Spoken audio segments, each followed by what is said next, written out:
Olá pessoal, tudo bem? Mais um vídeo do oitavo ano e dessa vez a gente vem aqui para essa videoaula, né, sobre a importância da conservação, que é um tema muito polêmico e também vem sendo muito discutido ultimamente pela humanidade, em todos os setores, né? Os governos, politicamente falando, vêm discutindo essa questão da sustentabilidade. O que seria a sustentabilidade? Seria é, pensamentos que a humanidade tem tendo a respeito do desenvolvimento sustentável, ou seja, você desenvolver os países com uma política e uma economia voltada para a sustentabilidade, ou seja, retirar os recursos da natureza sem necessariamente destruí-los. E aqui nós vamos ver um pouquinho, né, sobre em que momento começa a pensar sobre essa sustentabilidade, né, a necessidade de criação de parques, de áreas de conservação ambiental, de parques nacionais, né, de reservas extrativistas, de biomas, né, para serem protegidos, tá ok? E a integração também, o pensamento, né, como as ecorregiões, que é um pensamento da WWF, né, que é um órgão um, sem fins lucrativos, né, uma sociedade que protege o meio ambiente, um órgão internacional criado para a proteção do ambiente, que vem falando dessas ecorregiões, que seria a integração da população de uma determinada região, necessariamente interagindo com a natureza de forma não destrutiva, né? Preservando os biomas, a fauna e a flora da região, mas fazendo essa integração, certo? Então vamos aqui. Aqui nós temos o parque, né? Bisões selvagens passam livremente no Parque Nacional de Yellowstone. Tá? Esse parque foi criado em 1872, foi um dos primeiros parques criados, o primeiro parque criado na América. Em seguida também o Brasil criou alguns parques, hoje nós já temos mais de 70 deles. E em 1959, a IUCN, União Nacional para a Conservação da Natureza, instituição vinculada ao Sistema das Nações Unidas, a ONU, né, organizou uma lista dos parques, né, existentes. E o objetivo deles era criar uma comissão, a partir dessa lista, para poder fiscalizar o manejo dessas áreas. Porque os parques foram criados, mas, no entanto, precisava se fiscalizar como que está sendo o manejo nessas áreas. E aí a necessidade também de uma legislação para os parques, né? Porque vocês vão observar na próxima página que a gente vai discutir um pouquinho sobre como que se classifica, né, esses parques. Quais que são as classificações? Mas antes disso, pessoal, segundo o Ministério do Meio Ambiente, as unidades de conservação são espaços territoriais e seus componentes. Abrange as águas jurisdicionais com características naturais relevantes, ou seja, as áreas que estão sobre a nossa jurisdição, que pertence ao Brasil. Por exemplo, os parques, eles podem ser criados tanto por órgãos estaduais, federais ou municipais, com características naturais relevantes, ou seja, uma determinada área para se tornar um parque tem que ter uma relevância, tem que ser uma nascente de um rio, tem que preservar algum tipo de espécie ameaçada, tem que ter uma reserva natural para pesquisa, ou com uma biodiversidade em plantas na região, ou um determinado habitat de um animal. Então tem especificidades para a criação desses parques e a classificação deles, né?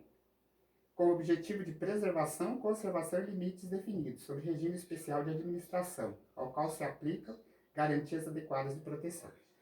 Também quando se cria um parque, precisa ter uma classificação dele para saber como que vai fazer o manejo, né? Como que ele vai ser administrado. Ele tem fins educativos? É para proteger toda a característica da fauna e flora, do bioma de uma região, ou é para proteger um animal específico que está em extinção, ou para se tornar um centro de pesquisas, ou para fornecer matérias-primas determinadas para pesquisa, fomentos para pesquisa, para a indústria, ou para a própria população local. Então, esses são os objetivos que são criados e as finalidades para que eles foram criados. Ok? Aqui na página 30 e 40, no 4º Congresso Mundial de Parques Nacionais, realizado em Caracas, Venezuela, no ano de 1992, estabeleceu-se um conjunto de diferentes categorias de áreas protegidas, Então, aí classificar esses parques. Eles são classificados de A e B até a categoria 6, tá? Estabelecer um conjunto de diferentes categorias de áreas protegidas adotadas pela IUCN em 1994 e que vigora até nossos dias. São elas: categoria A, que é a 1A, reserva natural restrita, área natural protegida que possui algum ecossistema excepcional, ou seja, tem que ter uma característica específica para aquela região. Então, a criação desse parque tem a função de proteger aquele determinado bioma, que ele não é característico em todas as regiões. Vamos supor, a gente pega um exemplo, pega o bioma do cerrado, mas tem uma característica específica de um cerrado, de um animal em um determinado local, então esse parque foi criado para proteger especificamente aquela vegetação ou aquela espécie, tá? As categorias IB, área de vida selvagem, área com suas características naturais ou pouco modificadas, de habitações permanentes ou significativas, que é protegida e manejada para a preservação da sua condição natural, tá? Então, esse tipo de parque, o manejo que se faz, a atuação que o homem faz sobre ele é para garantir, né, a preservação da região. A categoria 2, Parque Nacional, área designada para proteger a integridade ecológica de um ou mais ecossistemas, garantir que o ecossistema daquela região seja protegido para presente e as futuras gerações. Também lá pode se desenvolver atividades recreativas, educacionais, científicas, espirituais aos visitantes, desde que compatíveis com os objetivos do parque. E por isso que eu falei que cada parque vai ter uma meta. E vai ter também um tipo de manejo e administração específica. Se fosse o parque para proteger uma espécie em extinção, ou um santuário da vida marinha, não seria permitido aberto à visitação, ou seria controlado, como acontece, por exemplo, em Fernando de Noronha, o número de pessoas que vão lá são controladas, né? Ou já tem aqueles parques temáticos, né? Essas reservas temáticas que são exploradas. E essas reservas também, pessoal, esses parques, esses santuários, eles podem ser tanto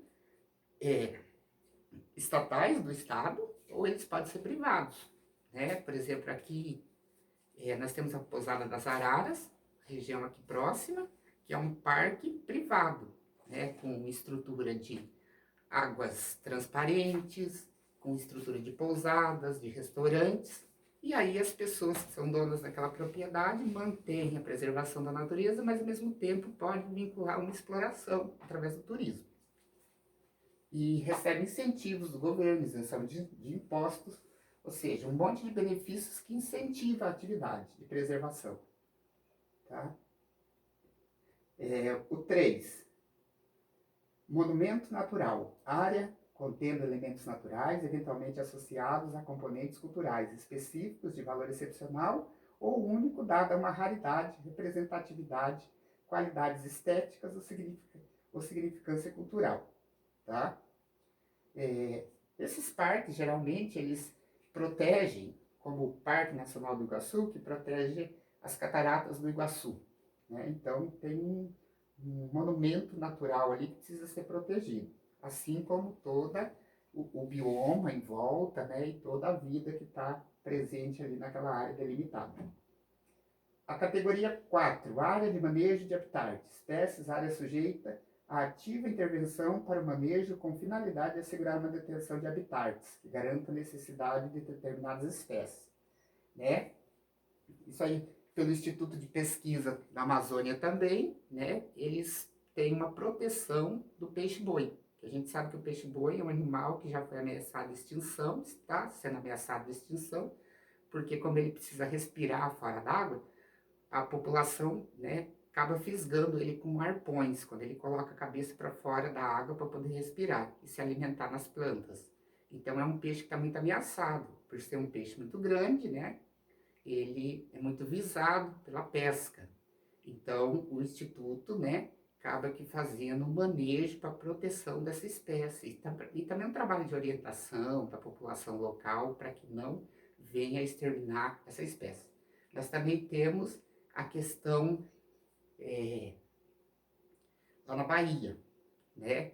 que protege as tartarugas marinhas, né? E os habitats delas na região. Então faz um manejo específico para proteção de um determinado, né, de uma determinada espécie.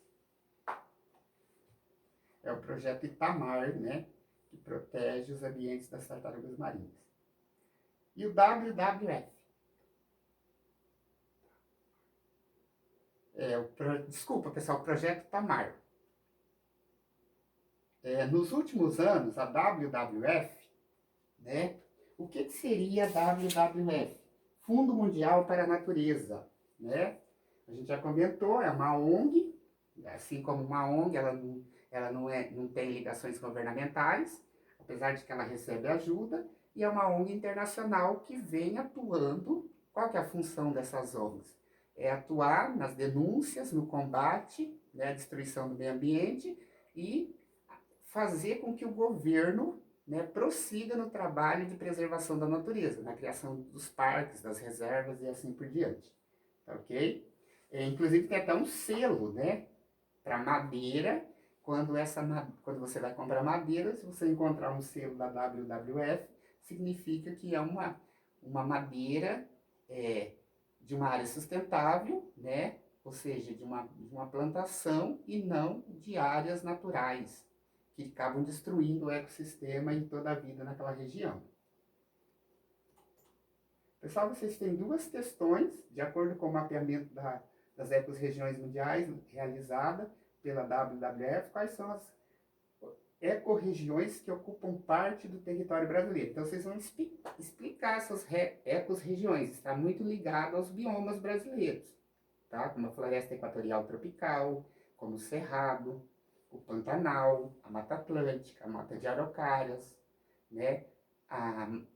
Os Pampas, a própria Caatinga, né? E explicar quais são essas áreas de ecorregiões, ou seja, que a população, porque lembra que a gente já discutiu no início do vídeo o que seria essas ecorregiões?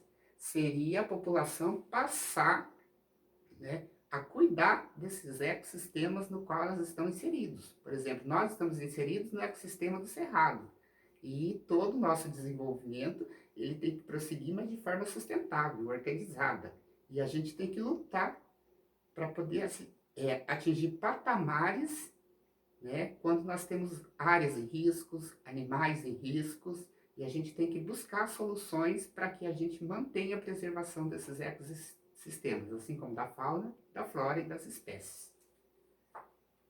Você mora em alguma região definida pela WWF? Então aí vocês vão ter que fazer uma pesquisa para poder saber. Caso não, qual delas fica mais próxima de você, ok?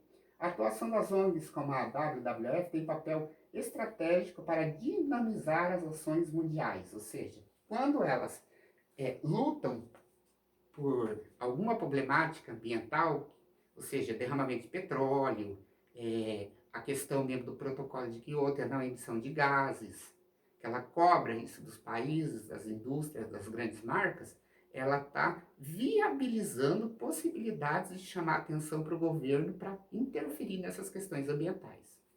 Tá? Pessoal, na próxima aula, nós vamos tratar sobre os principais impactos socioambientais na América e na África.